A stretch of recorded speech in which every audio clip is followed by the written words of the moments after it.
Assalamualaikum warahmatullahi wabarakatuh.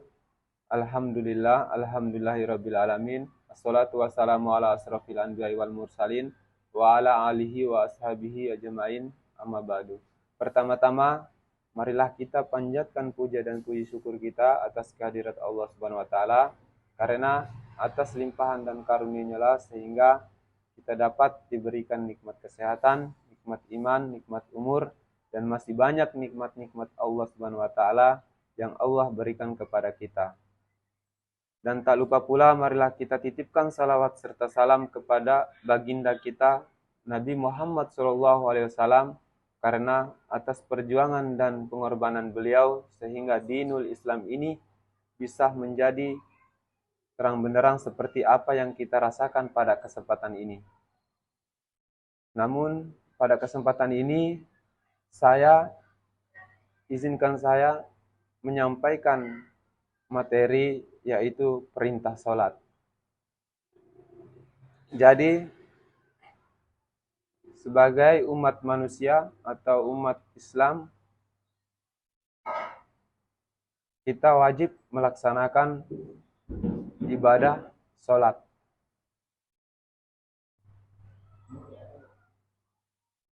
Sholat yang artinya merupakan kewajiban bagi pemeluk agama Islam, dan Rasulullah SAW bersabda yang artinya sholat adalah tiang agama.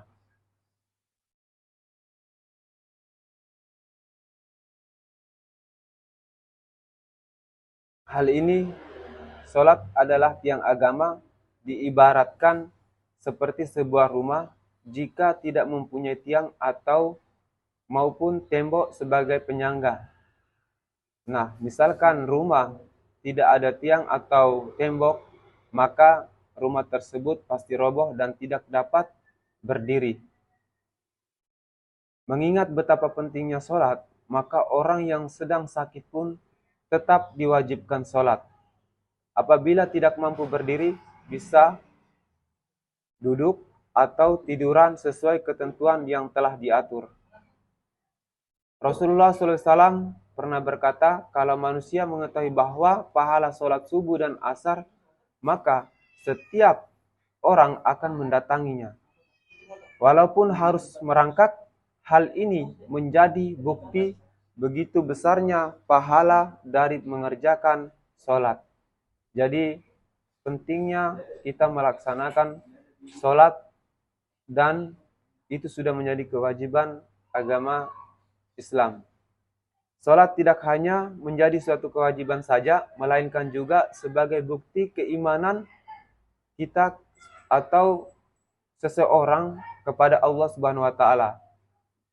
Di dalam Quran surat Al-Maun ayat 4-5, Allah Subhanahu wa taala berfirman yang artinya, celakalah mereka yang sholat, yaitu orang-orang yang telah lalai dengan sholatnya. Nauzubillah min zalik. Jadi begitu pentingnya sholat, dan jangan sekali-kali kita melalaikan atau meninggalkan sholat tersebut. Orang yang tidak mengerjakan sholat maka akan celaka dan sangat-sangat rugi. Jika sholat seseorang baik, maka amalan yang lain ikut baik. Namun apabila sholatnya buruk, maka amalan lainnya juga pasti buruk. Jadi sholat sebaiknya dilaksanakan tepat waktu, secara khusyuk. Saat kumandang azan terdengar segeralah datang ke masjid. Namun untuk perempuan lebih diutamakan sholat di rumah. Sholat juga berfungsi mencegah perbuatan-perbuatan keji dan mungkar. Nah, hal ini Allah Subhanahu wa taala berfirman dalam Quran surat Al-Ankabut yang artinya, demikian seseorang tidak akan melakukan perbuatan dosa seperti mencuri, berzina, melakukan tindak kekerasan dan lain. Demikian materi ceramah singkat saya. Kurang dan lebihnya mohon dimaafkan. Saya tutup. Assalamualaikum warahmatullahi wabarakatuh.